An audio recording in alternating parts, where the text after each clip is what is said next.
guys, it's Miss Jordan, and today we're going to read If You Come to Earth by Sophie Blackall. Sophie Blackall is a two-time winner of the Caldecott Award, the prestigious award for pictures and books. She is the author and the illustrator, and here we go.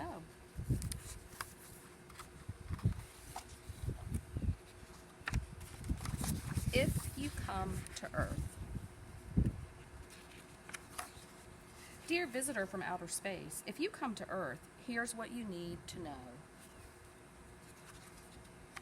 You can find us near a big sun and a tiny moon and a bunch of other planets. Ours is the greeny blue one. The green and brown bits are land and the blue stuff is water. People mostly live on the land in big cities and small towns and tiny villages. Just in the middle of nowhere sometimes. We live in all kinds of homes. We lost our homes in a fire, in a flood, in a war. People sometimes have nowhere to live. In all kinds of families.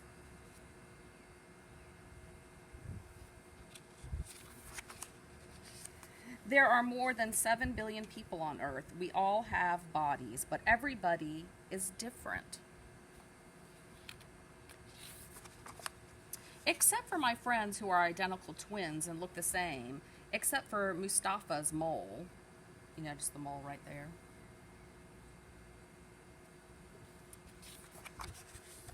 Inside our heads, we are usually thinking. You can't see our thoughts, but sometimes we show our feelings on our faces. Grumpy, happy, wow, anxiety, smiling, frowning. Even if we don't feel like it, we get dressed every day. We wear different clothes depending on what we do and where we live and if it's hot or cold. There are lots of different weathers in the world. Some of it is good and some of it is bad.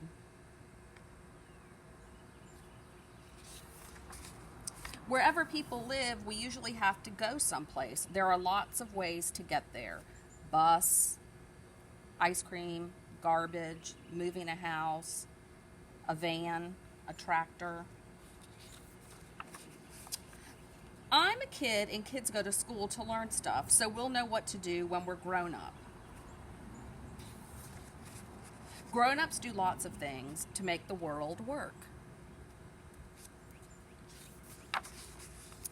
But when people are not at work or at school or sick or asleep, we get to do whatever we want.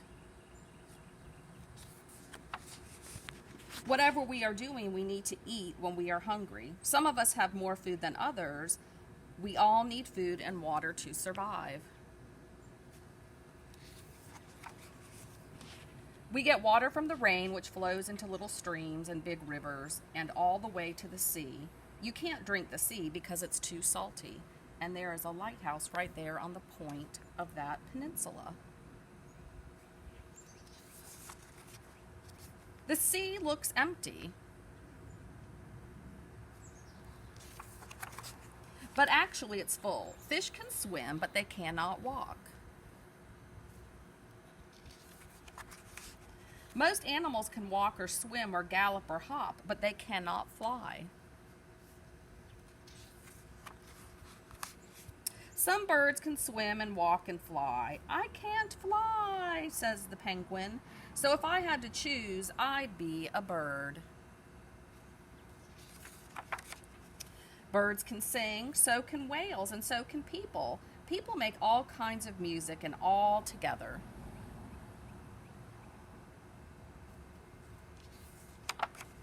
Some of us who are deaf talk with our hands and faces. Some of us who are blind read with our fingers.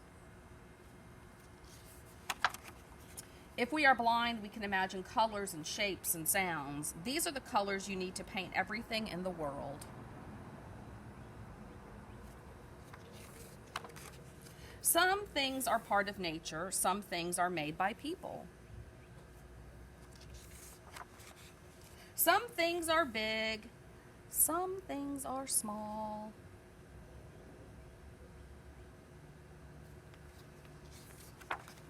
Some things are invisible. Invisible cloak, wind, ghosts, gravity, electricity, the smell of roast chicken, old socks, wet wool, sound waves.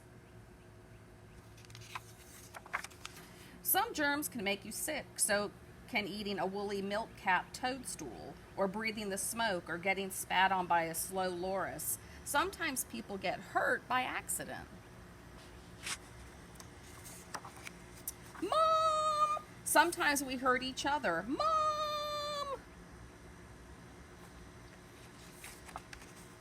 It's better when we help each other. Babies are not very good at anything. Kids are good at lots of things. Grown-ups can do just about anything until they are really, really old. But by then, the babies are grown up and can help. Older people are good at telling stories about the world when they were young. Kids are good at making up stories that haven't happened yet.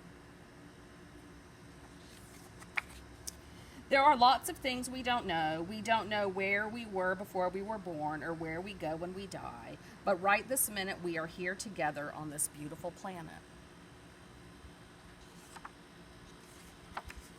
If you come to Earth, you can stay in my room. Love, Quinn. The end.